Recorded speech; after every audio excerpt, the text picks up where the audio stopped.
બુદ્ધિ એક દિવસ કદમ ઋષિ દેખાય જે હું તે શરીર બહુ દૂર પર થયું છે. મારી સેવા કરતા શરીર છૂટવી નથી. જે હું તેને કહ્યું કાંઈ વરદાનમાં જે જેવી તમે માગો તમે માગશો એ આપવા ઉઠ્યા છો. જે હું કહે છે તમારા જેવા જ્ઞાની પતિ મળ્યા તે જ વરદાન હું પૂજા કરી એટલું જ માંગુ છું કે મારું સૌભાગ્ય અખંડ રહે.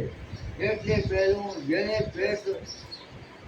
પેટ આટલું છે તેને પરમાત્મા પહેલા એ સ્ત્રીનો ધર્મ છે કે રોજ તુલસી પાર્વતી પૂજા કરે. આજકાલના બહેનો તુલસીની પૂજા તો કરે છે પણ પેટના નાશો નાશ્યા પછી કદમ નાના આજ કંઈક માં બહુ આગ્રહ કર્યો. એટલે જે હુજે કહ્યું આપણે મારી પાસે પ્રતિજ્ઞા કરી હતી કે એક બાળક થાય પછી સંન્યાસ લે. ઈચ્છા હોય તો બાળક મુદાન કરો. મનુષ્ય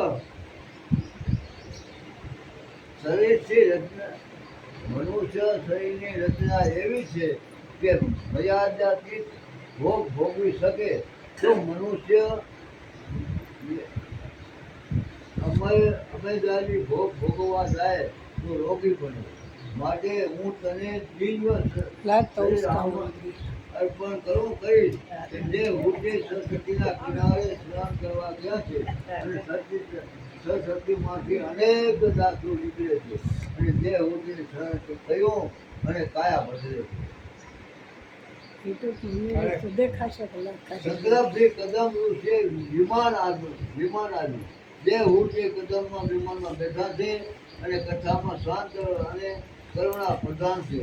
શૃંગાર ગ્રહણ કરવાથી માત્ર આજ્ઞા આપી નથી પણ શ્રોતાએ સંસારના વિષયોમાં પ્રત્યે અરુચિ થાય અને ઈશ્વર પ્રત્યે પ્રેમ જાગે એવા લક્ષ્યમાં રાખી વક્તા કથા કરે અને કથા સાંભળ્યા પછી વિષયો પ્રત્યે અરુચિ ન થાય અને ઈશ્વર પ્રત્યે રુચિ ન થાય તો કથા સાંભળી નથી તેમ માનજો.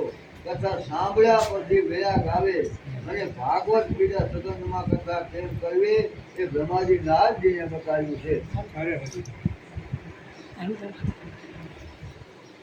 આ 100 વર્ષમાં કદમ જે હુજીને ત્યાં એક પણ પુત્ર થયો નહીં અને 9 કન્યાઓમાં બાપ થાય તેને ત્યાં કપિલ આવે. જેને ઘેર 9 છોકરીઓ થાય તેને જ્ઞાન મળે. 9 કન્યાઓ એટલે નવધા ભક્તિ. 9 ભક્તિ વગર જ્ઞાન ના મળે. સામાન્ય અર્થ કહીએ તો 9 કન્યાઓના પિતાએ એક ભણાવતા પછી અકલ ઠેકાણે આવે છે. ને આ શું કહ્યું? નવધા ભક્તિ ના આવે ત્યાં સુધી કપિલ એટલે જ્ઞાન ના આવે. નવધા ભક્તિ શ્રવણ કીર્તન સમરણ પાદ સેવન અર્ચન વંદન દાસ્ય સંખ્ય આત્મ વિનય નવધા ભક્તિ સિદ્ધ થાય પછી કપિલ ભગવાન આવે. ભક્તિને જ્ઞાન રૂપે પરિણામે.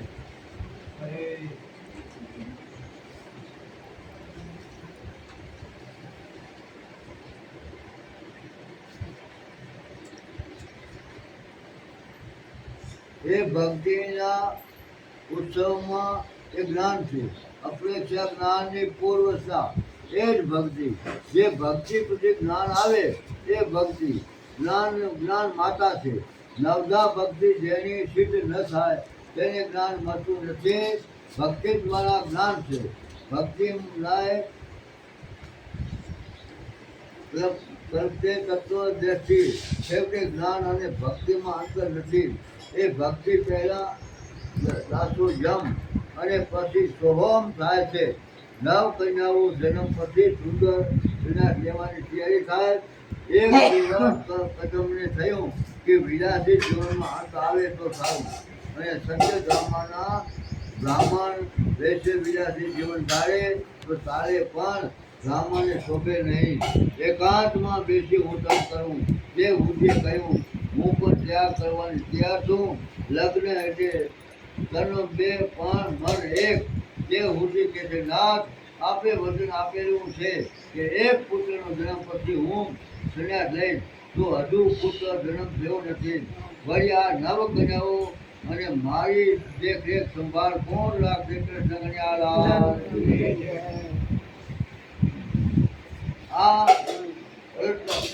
આ પલકન ઊભી કરે છે જેને ઠેકાણે પાડશો અને પછી સંન્યાસ લેશો સુખદેવજી વર્ણન કરે છે કદમ જે ઉઠીને વિકારનો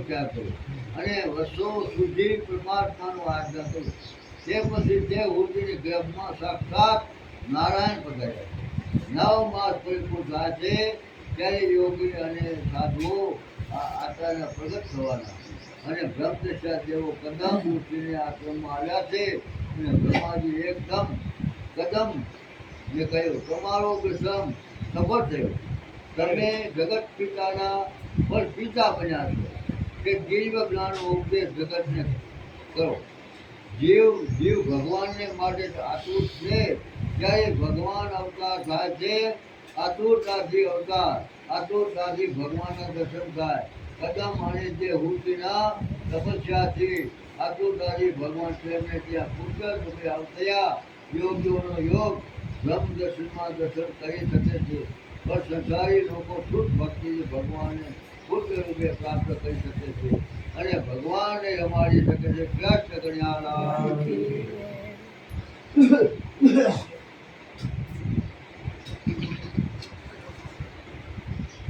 કદમ કે છે આ નવ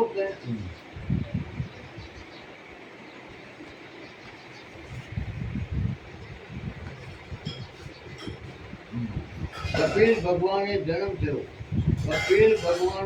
થયો તે હુતિ કે છે હવે તમે દેશાધર્મ ત્યાગ કરી શકો છો કદમ કે છે આ નવ કન્યાઓ મને ચિંતા થાય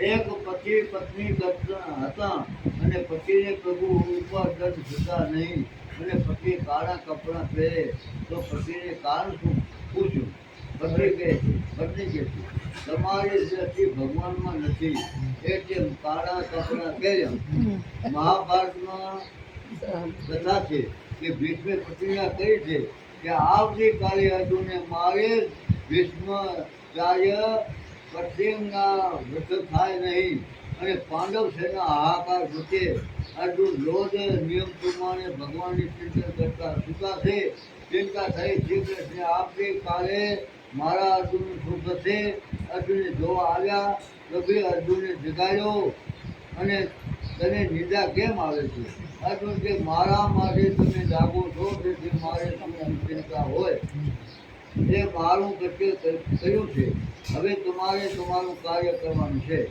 મનુષ્યનું કૃત્ય જે અન્ય શરણાગતિ મને મારશે એ જગતમાં શ્રી કૃષ્ણ પ્રત્યે નથી ચિંતા કરશે શકાય વિવેચન કદાપી ભગવાન ઋષિનો ન કોઈ શિષ્ય લૌકિક નથી સજમે કહ્યું નવ કન્યાઓની મને ચિંતા છે બ્રાહ્મણ કે છે તમે ચિંતા શા માટે કરો છો તમારા ઘેર પ્રભુ પધાર્યા છે તમે ચિંતા ન કરો તો મારા પ્રભુ ચિંતા કરો બ્રહ્મચારીએ કહ્યું છે કે ચિંતા કપિલ કાપી ન શકાય વૈષ્ણવને સેવા સમરણ કરતા ગણીને બને છે તેની ચિંતા ઠાકોરજીને હોય છે બ્રહ્મા 9 ઋષિઓ સાથે લાવેલા એક ઋષિને એક કન્યા આપી